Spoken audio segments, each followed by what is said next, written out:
Hakim tidak menerima permohonan pra-peradilan dari Sekjen PDI Perjuangan Hasto Kristianto. Lalu apa langkah kuasa hukum Hasto selanjutnya? Sebelumnya juga muncul narasi politisasi kasus Hasto yang perlu dibuktikan. Saat ini kita akan bahas dan juga mengulasnya di pagi hari ini bersama dengan sejumlah narasumber yang sudah hadir melalui sambungan daring. Ada kuasa hukum dari Hasto Kristianto, Pak Magdir Ismail. Selamat pagi, Pak Magdir. Selamat pagi, terima kasih sudah diundang, Rizdi. Oke, baik, terima kasih. Kemudian ada pakar hukum Universitas Jenderal Sudirman Purwokerto, ada Prof. Hipnu Nugroho. Selamat pagi, Prof. Hipnu. Selamat pagi, Mbak. Kemudian ada pengamat politik yang juga sekaligus Direktur Eksekutif Indikator Politik Indonesia, Mas Burhanuddin Muhtadi. Selamat pagi, Mas Burhan. Pagi, Disti. Oke, kita masih membahas soal bagaimana putusan dari pra-peradilan ini yang mengatakan tidak menerima pengajuan pra-peradilan tidak dapat menerima pengajuan pra-peradilan dari Sekjen PDI Perjuangan Hasto Kristianto. Yang kemudian menarik tadi dari paket berita sebelumnya, Pak Magdir, Pak Todung Mulya Lubis mengatakan this is not the end, begitu ya. Ini bukan akhir dari segalanya. Akan ada langkah selanjutnya. Nah, langkah selanjutnya ini setelah tidak diterima pengajuan pra-peradilannya, apa langkah selanjutnya yang akan dilakukan oleh tim kuasa hukum dari Hasto Kristianto setelah ini? Ya, terima kasih. Begini, kemarin itu putusan dari pengadilan itu dikatakan bahwa tidak diterimanya permohonan pra-peradilan ini karena digabungnya dua sprindik dalam satu perkara, yaitu sprindik suap dan juga sprindik Perintangan, menghalangi penyidikan. Hanya itu alasannya hakim di dalam mempertimbangkan putusan kemarin itu. Artinya apa?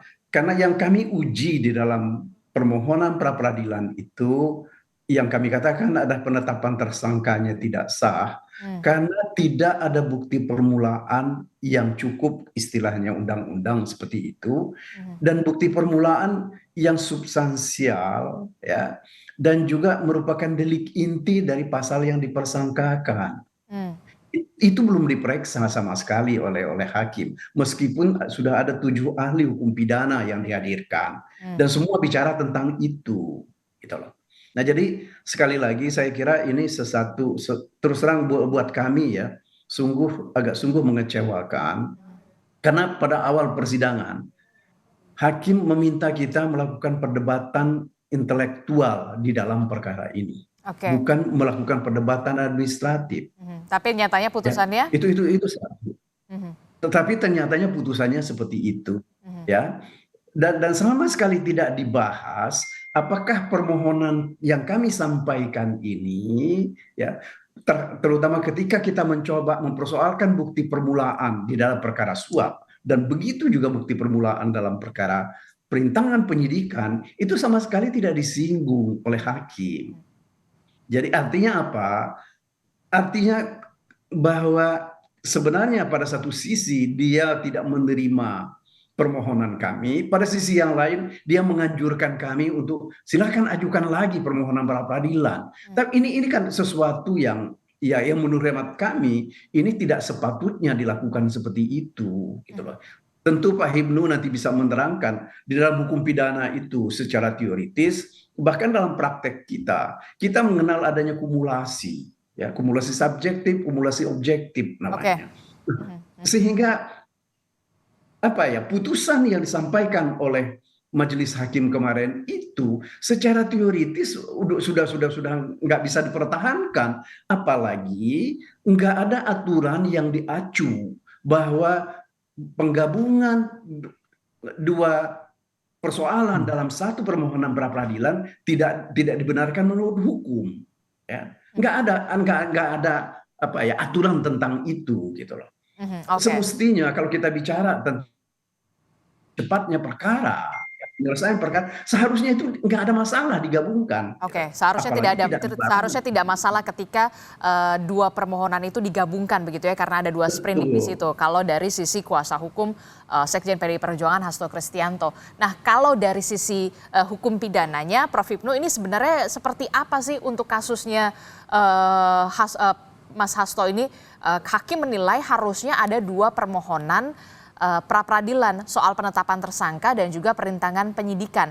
Nah, dari sisi hukum sendiri seperti apa penjelasannya, Prof. Hipnu? Berikan penjelasan kami dengan orang yang awam hukum dengan pemahaman yang lebih mudah lah istilahnya. Terima kasih Pak Madir, Mas Burhan. Jadi memang dalam ilmu hukum material dikenal adanya penggabungan. Ada voking, ada spritzing, istilahnya kan seperti itu. Nah, penggabungan itu terhadap penggabungan tindak pidananya. Tadi saya kata Pak Madir adalah penggabungan subjektif ataupun objektif. Memang dalam hukum formil terkait dengan pra peradilan, saya baru dengar kali ini juga ada penggabungan di dalam 2 sprindik dalam suatu perkara. Tapi saya melihat begini Pak Madir, memang ada 2 sprindik, yang satu adalah sprindik dugaan suap, yang satu sprindik obstruction of justice. Pertanyaan kemarin, kalau kita melihat alur pikirnya hakim, bahwa sulit untuk membedakan. Nah, sulit membedakan bukti mana yang untuk obstruction of justice, bukti mana yang untuk terkait suap. Nah, di sini dengan waktu yang hanya 7 hari, akan kesulitan menentukan suatu bukti yang akan dilakukan. Ini saya kira secara nalar juga bisa diterima, kan itu loh. Kalau seperti itu, karena kecukupan. Tapi paling tidak memang ini suatu yang baru. Suatu yang baru. Saya membaca jalan pikiran hakim untuk melihat suatu yang betul-betul lex stricte, bahwa bukti itu untuk A, bukti itu untuk B. Ini yang agak alasan pembenar dari hakim dengan waktu 7 hari yang sudah capai sulit untuk membedakan. Oleh karena ini bagi kami orang kampus suatu yang baru menarik untuk kajian. Ini baru terjadi, pertama kali terjadi. Baru kali terjadi, karena selama ini kasus yang terjadi satu sprindik, satu pra peradilan. Karena memang fokus Mbak, fokus buktinya mana, objeknya mana, buktinya permulaan terus berkembang, terlihat sekali, gampang sekali. Karena ini memang dalam suatu pra peradilan itu menurut saya sebagai filter ya. Filter yang pertama sebelum masuk adjudikasi. Sehingga filter yang pertama ini kalau memang ada bukti yang kurang, bukti yang tidak relevan dengan bukti yang ditentukan dalam suatu TKP, ya gugur. Kan gitu loh. Jadi jangan sampai menetapkan seorang bukti yang tidak relevan dengan pokok perbuatan yang dilakukan. Okay. Ini yang tingkat hati-hatinya seperti itu ya. Oke, respon Anda Pak Magdir. Pak Magdir? Pak Magdir bisa mendengar suara? Saya nggak bisa dengar, Diti. Oh, oke. Saya baru bisa dengar sekarang. Oke, baik. Kalau tidak, nanti kita akan coba kembali perbaiki sambungan dengan Pak Magdir. Tapi yang kemudian ini adalah hal yang baru begitu ya terjadi. 2 sprindik dalam satu pengajuan pra peradilan begitu ya Prof. Hipnu, yang kemudian di underline ini baru terjadi. Tapi kemudian begini, apa sebenarnya definisi tidak diterima atau ditolak begitu? Apa yang kemudian menyebabkan ini bisa diterima atau tidak diterima atau ditolak? Nah, ini kan kasusnya tidak diterima. Betul. Ini bagus. Jadi tadi Pak Magdir, ini 2 hal yang baru memang, 2 sprindik yang baru dalam sejarah yang saya pelajari loh ya, yang baru. Jadi memang hakim melihatnya sebagai bentuk tingkat kehati-hatiannya, bukti mana untuk A, bukti mana untuk B, biar ada suatu kejelasan. Kemarin saya mendengar seperti itu. Yang kemudian yang kedua, memang dari putusan ini kurang konsisten. Ketika permohonan ditolak, ya harusnya tidak memutuskan. Kembali pada pokok perkara yang awal. Tapi kan kemarin memutuskan bahwa tetap sah. Loh, kan begitu kan? Berarti kan ditolak itu kan belum memasuki pemeriksaan pokok perkara. Belum masuki pengujian yang lain dengan ditolak. Nah ini kalau kita sebagai hukum membedakan antara tidak diterima dan ditolak. Kalau ditolak itu sudah memeriksa bukti-bukti permulaan, ada suatu pertimbangan, tapi memutuskan. Lah kemarin tidak diterima, tapi memutuskan. Nah ini yang saya kira juga ada antara judul dan belakangnya kurang pas gitu. Harusnya kalau ditolak ya kembalikan pada awal, pada waktu pemeriksaan di KPK, sehingga pemeriksaan ini tidak dilakukan. Ini yang menjadikan permasalahan. Oleh karena itu dalam seperti ini saya kira Pak Magdir tadi bisa mengajukan kembali lah, iya. Karena namanya suatu pra peradilan itu tidak ada nebis in idem. Pra peradilan itu bisa dilakukan berkali sepanjang pokok perkara belum disidangkan di dalam persidangan. Sepanjang itu masih bisa dilakukan. Oke, berarti masih bisa mengajukan kembali pra peradilan begitu ya, ketika nanti Ya, memang tim kuasa hukum dari Mas Hasto Kristianto, Pak Magdir, kemudian Bung Roni Talapesi, kemudian ada Pak Todung Mulya Lubis. Tapi sebelum saya bertanya kepada Pak Magdir apakah nanti akan mengajukan kembali pra peradilan, saya ingin bergeser dulu nih ke ranah politis begitu ya, Mas Burhan. Mas Burhan, ini kalau kita lihat begitu ya, dari pihaknya Sekjen PDI Perjuangan kan selalu suaranya adalah ini syarat politisasi dan segala macam. Dengan adanya putusan tidak diterimanya pengajuan pra peradilan terhadap penetapan tersangka Sekjen PDI Perjuangan Hasto Kristianto ini, apakah kemudian menegaskan kalau memang di sini ada unsur politis atau seperti apa kalau dari kacamata Mas Burhan sendiri? Saya kira tuduhan atau klaim kasus ini sangat rentan isu politik tidak bisa diabaikan ya. Kalau kita melihat kasus Harun Masiku kan sudah terjadi 6 tahun lalu pada masa pimpinan KPK sebelumnya. Kenapa kemudian baru muncul sekarang? Jadi isu itu saja sudah menunjukkan bahwa kasus yang melibatkan Mas Hasto itu sangat kuat dosis politiknya. Dan saat yang sama kita juga tidak bisa mengelak ya isu di belakang layar. Lagi-lagi saya menghindari untuk bicara dari aspek teknis hukum karena itu bukan bidang saya. Ya politik di belakang layar yang menurut saya jauh lebih orisinil dalam menafsirkan apa yang terjadi di depan layar ya. Jadi kalau kita belajar politik dramaturgi, apa yang terjadi di backstage itu jauh lebih kuat untuk menafsirkan apa yang di depan.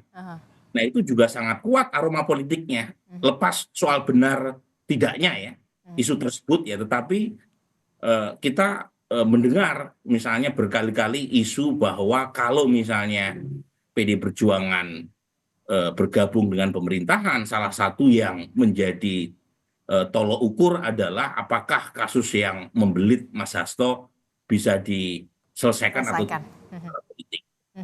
Nah, kemarin Disti 2 atau 3 hari sebelum putusan itu diambil itu ada statement dari Pak Prabowo di acara Muslimat NU yang mengatakan ada pihak-pihak yang ingin memisahkan Pak Prabowo dengan Pak Jokowi. Apakah ini berhubungan? Nah kebetulan beberapa hari terakhir saya kan diundang RPDU oleh DPR ya dalam pembahasan RUU statistik. Nah itu hampir semua politisi yang saya temui di belakang layar lagi-lagi ya itu sudah menangkap sinyal gugatan yang diajukan oleh Mas Hasto akan ditolak di sidang pra peradilan ketika statement Pak Prabowo itu dinyatakan di depan publik. Itu kejadian 3 atau 2 hari yang lalu ya. Ketika itu tadi sekitar 2 jaman gitu ya membahas RUU statistik, ada pembicaraan dari semua politisi ya. Jadi politik itu kan memang susah untuk dibuktikan ya, tetapi lagi-lagi kalau kita punya akses untuk membicarakan pada pihak-pihak yang mungkin punya kedekatan dalam menentukan apa yang terjadi di depan layar, sepertinya kok ada benarnya juga ya. Kenapa pernyataan Pak Prabowo dinyatakan sebelum putusan sidang pra peradilan dan pernyataan tersebut seolah-olah memberi semacam sinyal bahwa pemerintah Pak Prabowo belum ya, membuka diri untuk bergabung dengan PD Perjuangan dan itu punya implikasi terhadap nasib Mas Hasto. Dan penegasan ini memang sengaja benar-benar di secara terbuka dari Pak Prabowo. Inilah yang kemudian masih ada benang merahnya begitu ya kalau Anda dari segi politik begitu soal gugatan pra peradilan akhirnya tidak diterima ini ya, Mas Burhan. Ya dalam politik itu kan ada yang tersurat, ada yang tersirat. Nah tentu untuk seorang politisi kelas kakap ya, itu tidak harus memakai bahasa-bahasa yang tersurat, apalagi di depan publik. Ya. Cukup pakai kode. Nah kode itu kemudian ditafsirkan ya oleh banyak orang atau oleh orang yang dianggap mengikuti perkembangan politik. Dan bacaan saya ya, ketika Pak Prabowo menyatakan ada pihak-pihak yang ingin memisahkan dirinya dengan Pak Jokowi itu satu kode yang terang benderang gitu ya, yang mungkin tidak keluar dari ruang hampa. Politik kan nggak muncul dari ruang hampa. Ada konteks ya, ada preteks yang membuat Pak Prabowo mengeluarkan pernyataan tersebut. Ya. Nah, kemudian saya baca pernyataan tersebut semacam preteks buat munculnya penolakan terhadap gugatan Mas Hasto di sidang pra-peradilan. Ini artinya PDI Perjuangan dan pemerintahan begitu dalam hal ini adalah Prabowo Subianto saat ini nanti dululah kalau ingin bersatu. Sudah ada sinyal itu? Ya, makanya tadi ada pernyataan Prof. Hipnu atau Pak Magdir ya, bahwa putusan hakim terkait dengan kasus Mas Hasto di sidang pra-peradilan tidak konsisten. Ya kan, satu sisi mengatakan tidak menerima tetapi menyidangkan sampai ujung. Kemudian pernyataan-pernyataan putusan hakim juga bisa ditafsirkan bahwa kubu Mas Hasto, Pak Magdir bisa mengajukan gugatan pra-peradilan lagi sepanjang kasus pokoknya belum disidangkan. Jadi hal-hal semacam ini lagi-lagi saya bacanya semacam proses tarik-menarik politik yang belum tuntas di belakang. Ya. Nah, itu bacaan saya, tentu bisa salah.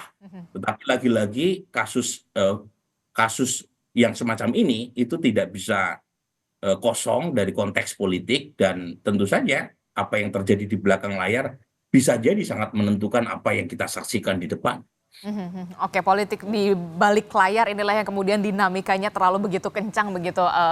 Anda menyebutkan masih ada tarik-menarik yang belum selesai, belum tuntas begitu ya. Kalau misalkan dari segi kacamata seorang Mas Burhan begitu ya, dari analisa Anda Mas Burhan. Tapi saya ingin ke Pak Magdir. Pak Magdir, dengan analisa dari Mas Burhan ini, apakah kemudian oh iya ya, ada relatable-nya, ada hubungannya dengan tidak diterimanya gugatan pra-peradilan yang diajukan oleh Hasto Kristianto ini?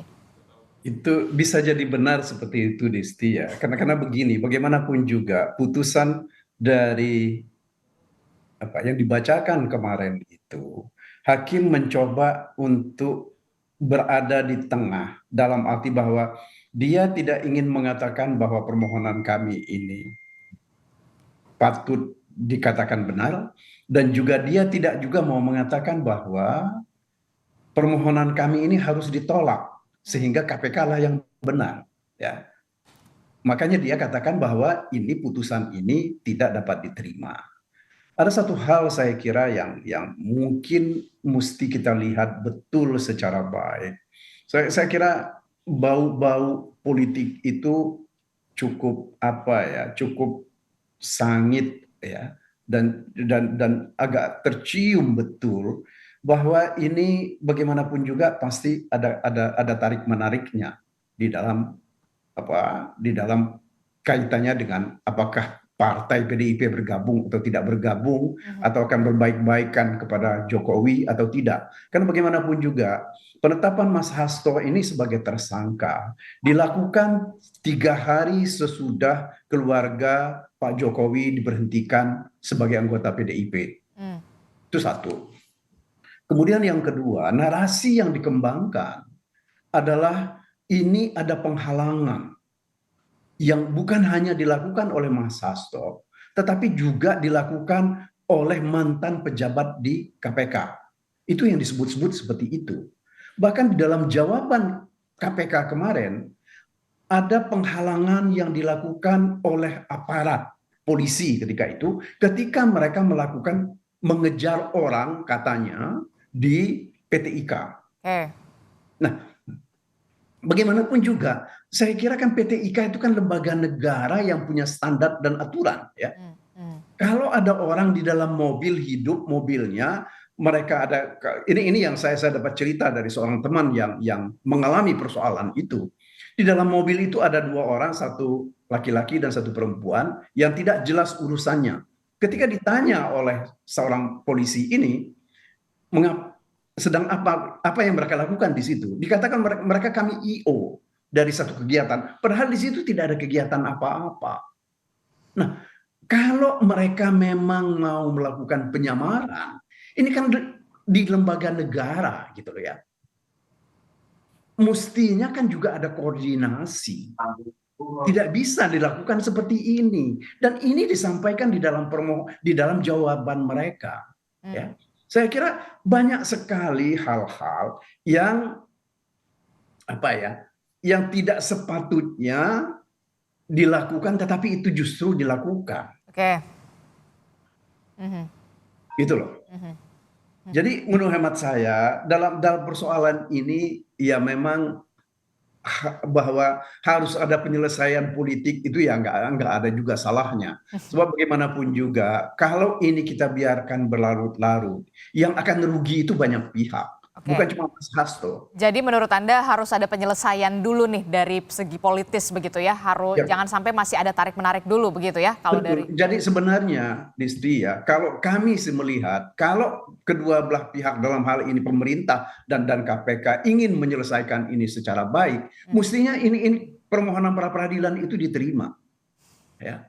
Karena inilah jalan keluar untuk memecahkan perseteruan yang tidak ada gunanya sekarang ini. Gitu. Oke, tapi kan kemudian Prof. Hipnu mengatakan terbuka peluang Pak Magdir dan juga tim yang lain begitu ya, rekan-rekan yang lain ini bisa mengajukan pra peradilan dengan sprindik yang berdasarkan sprindik yang berbeda, suap dan juga perintangan penyidikan. Apakah nanti benar-benar akan dilakukan ataukah kemudian ada langkah lain yang bisa dilakukan untuk bisa dalam tanda kutip menggugurkan penetapan tersangka dari seorang Hasto Kristianto yang sudah ditetapkan sebagai tersangka oleh KPK, dan bagaimana pula hubungan PDI Perjuangan dengan pemerintahan pasca setelah kita lihat pengajuan pra peradilan ini tidak diterima dan penyidikan akan terus berlangsung. Bagaimana hubungan PDIP dengan pemerintah? Jadi jangan dijawab dulu, kita akan jeda, usai jeda kami kembali.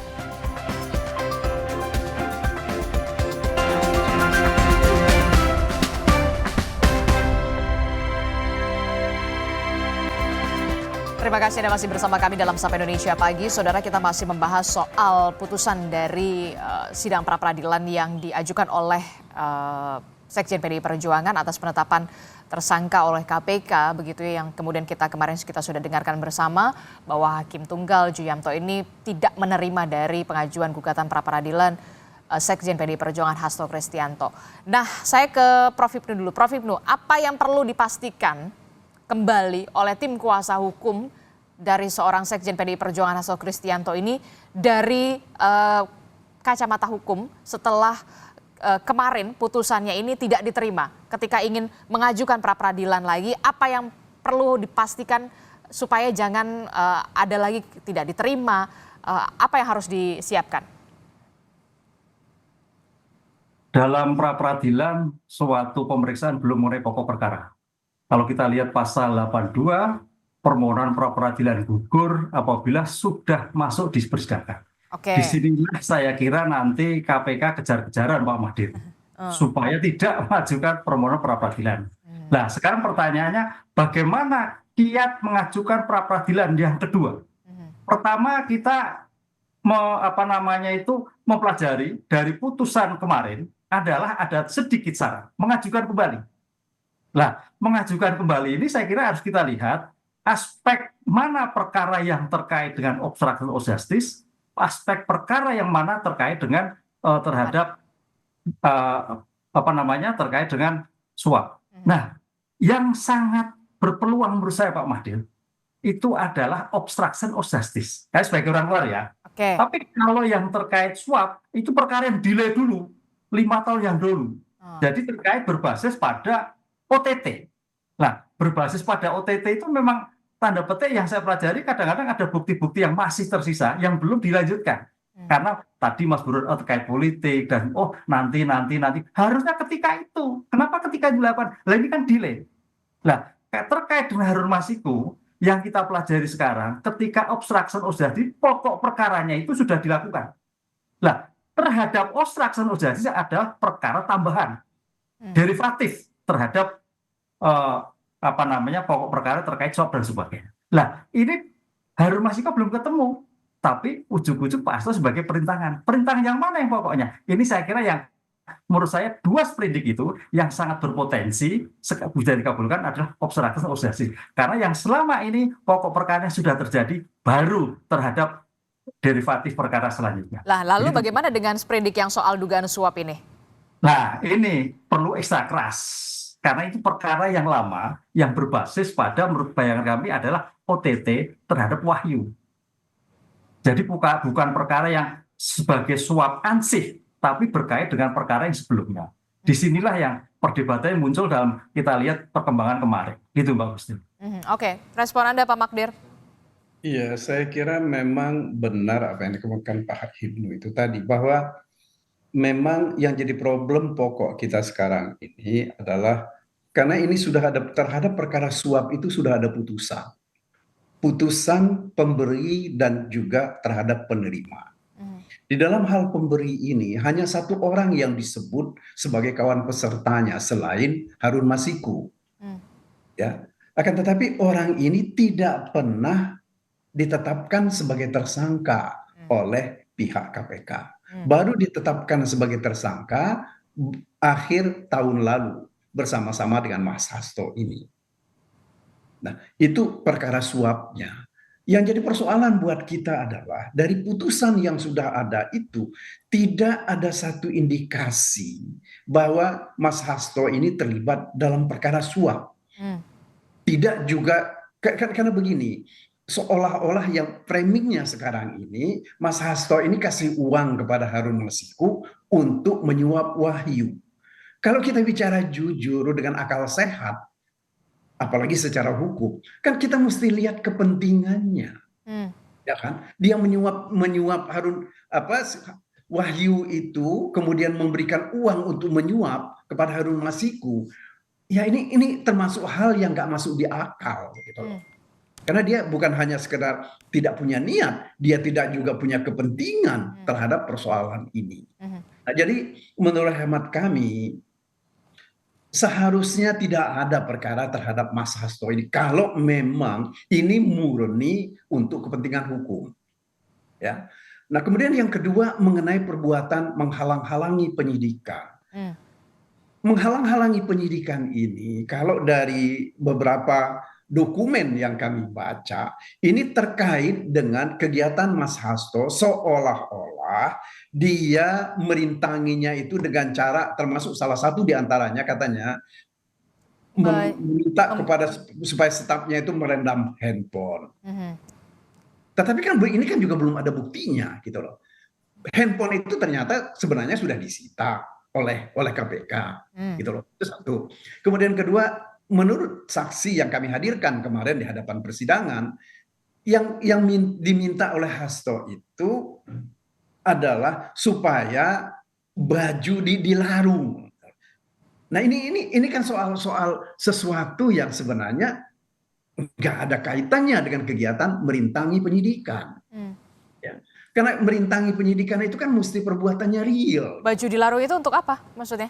Iya, karena seolah-olah karena si anak buahnya Mas Hasto ini kan dia sempat beberapa waktu yang lalu dia diminta, ya kalau kami istilah bahasa kami, dia dibohongi oleh penyidik ya karena dia katanya dipanggil oleh Mas Hasto. Tetapi ternyata itu bukan dipanggil oleh Mas Hasto.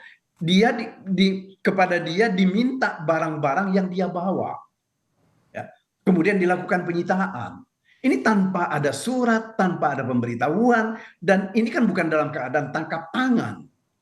Nggak, sama sekali tidak ada kegiatan yang dilakukan oleh stafnya Mas Hasto ini terkait dengan perkara. Meskipun dulu dia sempat menjadi saksi dalam perkara yang terdahulu. Jadi ini yang kami lihat bahwa perkara ini bau aroma politiknya itu cukup tajam begitu loh. Bahwa ini kemudian digunakan untuk kepentingan lain, terus terang saya nggak tahu. Mungkin Mas Burhan yang bisa mengatakan. Oke, karena sudah dilempar ke Mas Burhan, jadi saya ke Mas Burhan ya. Mas Burhan, ini gimana nih kalau dari sisi politisnya dengan adanya tidak diterimanya gugatan pra peradilan, seberapa besar kemudian pengaruh hubungan PDI Perjuangan dengan partai politik koalisi yang ada di dalam pemerintahan? Apakah ini kemudian kembali menyiratkan ataupun menegaskan PDI Perjuangan berada di luar dengan adanya tidak diterima gugatan pra peradilan ini? Iya, jadi menarik ya kalau kita menyimak hubungan PD Perjuangan dengan pemerintahan Prabowo. Jadi berkali-kali PD Perjuangan mengatakan partainya akan mendukung pemerintahan Prabowo meskipun berada di luar. Dengan bahasanya, diksinya adalah mitra strategis dalam tanda Mitra kutip. strategis, konsisten mendukung Pak Prabowo tetapi berada di luar, meskipun ini juga bisa dipertanyakan karena ada figur salah satu orang yang sangat dekat dengan Ibu Mega yang menjadi Menko ya di pemerintahan Pak Prabowo. Oke. Tapi lagi-lagi itu berbeda Disti kalau kita bandingkan dengan relasi PD Perjuangan ketika menjadi oposisi pada masa Pak SBY. Jadi memang apa yang kita saksikan belakangan, terutama kalau kita tarik pasca Pilpres 2024, Pak Prabowo itu tidak ada masalah personal dengan PD Perjuangan maupun dengan Ibu Mega. Yang masih menjadi ganjalan adalah relasi antara PD Perjuangan dengan Pak Jokowi. Dan kebetulan mitra strategis Pak Prabowo adalah Pak Jokowi sekarang ini gitu. Jadi relasi itu yang menurut saya menjelaskan mengapa tarik-menarik politiknya sangat kuat, dan itu pula yang menjelaskan mengapa PD Perjuangan itu seolah-olah mengambil posisi yang tidak terlalu tegas berkaitan dengan pemerintahan Pak Prabowo. Abu-abu maksud Anda? Iya kan, berada di luar tetapi mendukung pemerintahan Pak Prabowo. Itu kan juga menunjukkan satu sikap yang kurang terang benderang ya berkaitan dengan relasi antara pemerintahan dengan partai yang berada di luar kekuasaan. Tapi lagi-lagi itu satu pesan yang hanya bisa ditangkap oleh mereka yang berada di dalam. Dan kasus Mas Hasto ini itu bisa menjadi semacam tolok ukur untuk mengikuti sejauh mana perkembangan relasi itu masih berjalan atau tidak. Dugaan saya, ya dugaan ya, ketika Mas Hasto kasusnya masih berlanjut sampai yang pokoknya, itu punya implikasi yang lebih jauh berkaitan dengan relasi PD Perjuangan dengan Pak Prabowo. Bisa jadi PD Perjuangan bersikap yang lebih tegas menjadi kekuatan oposisi ketimbang misalnya dibandingkan dengan sikapnya selama ini. Jadi ketegasan ini makin akan terasa ketika setelah adanya gugatan pra peradilan ini yang tidak diterima. Kalau kita lihat ya, sejak Pak Prabowo dilantik sebagai presiden 20 Oktober 2024, itu sikap PD Perjuangan sangat lunak, sangat lunak. Apakah ketegasan ini juga akan disampaikan Ketua Umum PDI Perjuangan Megawati Soekarno Putri dalam acara Kongres PDI Perjuangan dalam waktu dekat ini? Dugaan saya begitu. Jadi dugaan saya ketegasan sikap PD Perjuangan, terutama berkaitan dengan relasi oposisi dan pemerintahan, itu akan diambil sikapnya pada masa Kongres nanti. Oke, termasuk juga posisi PDI Perjuangan dalam pemerintahan atau di luar pemerintahan juga nanti ketegasannya akan disampaikan atau keluar dalam tanda kutip ini akan disampaikan oleh seorang Ibu Megawati Soekarno Putri ya. Betul. Jadi dugaan saya sikap ambigu yang diambil oleh PD Perjuangan itu akan dituntaskan pada Kongres nanti. Dan itu sangat tergantung, salah satunya itu kasus hukum yang sekarang sedang membelit Mas Hasto. Oke, terakhir singkat saja Pak Magdir, setelah gugatan pra peradilan ini tidak diterima, apa respon yang disampaikan oleh Mas Hasto kepada tim kuasa hukum? Apakah tetap akan maju, akan mengajukan pra peradilan, atau oke, saya akan terima dengan legowo, saya akan hadapi ini dengan 2 sprindik yang akan bergulir sampai nanti ke persidangan? Apa yang disampaikan oleh Mas Hasto? Dalam pembicaraan kami dan diskusi kami masih belum mau menyerah untuk tetap mempersoalkan bahwa penetapan tersangkanya Mas Hasto ini tidak sah. Bahkan kami sedang merumuskan kegiatan yang lain yang mungkin nanti juga akan mempersoalkan persoalan ini, terutama terkait dengan KPK. Termasuk soal bongkar-membongkar, ini akan jadi dilakukan oleh seorang Hasto Kristianto? Saya belum tahu soal itu. Mungkin Mas Burhan yang lebih tahu soal bongkar-membongkar dan apa yang perlu dibongkar. Oke, tapi berarti seorang Hasto Kristianto bersama dengan kuasa hukum akan melawan setelah adanya sidang pra-peradilan ini tidak diterima, mungkin dengan pengajuan pra-peradilan lagi. Iya, salah satu di antaranya itu, dan saya kira kami juga sedang merumuskan apa ya, kegiatan yang lain yang masih tetap dalam kerangka hukum yang kami bisa lakukan terhadap penetapan sebagai tersangka ini. Kegiatan lainnya itu apa ya, Pak Magdir? Lebih spesifik. Iya, termasuk di antaranya ya ini yang masih belum kita putuskan gitu lah, soal keberadaan apa ya, kegiatan-kegiatan pimpinan KPK yang menurut hemat kami itu perlu dikaji ulang. Oke, tampaknya masih belum mau dikeluarkan semua oleh seorang Pak Magdir Ismail begitu ya, tapi nanti kita hargai itu, kita akan lihat bagaimana langkah selanjutnya yang akan dilakukan oleh tim kuasa hukum dari seorang Sekjen PDI Perjuangan Hasto Kristianto setelah gugatan pra-peradilannya tidak diterima oleh pengadilan. Terima kasih Pak Magdir Ismail telah bergabung bersama kami. Kemudian ada Prof. Hipnu, Mas Burhan, terima kasih. Nanti kita akan lihat bagaimana di Kongres PDI Perjuangan apakah ketegasan itu akan benar-benar terlihat dari seorang Ketua Umum PDI Perjuangan Megawati Soekarno Putri. Terima kasih Bapak-Bapak, sehat selalu. Assalamualaikum, selamat pagi. Waalaikumsalam. Pak Magdir, Pak Burhan.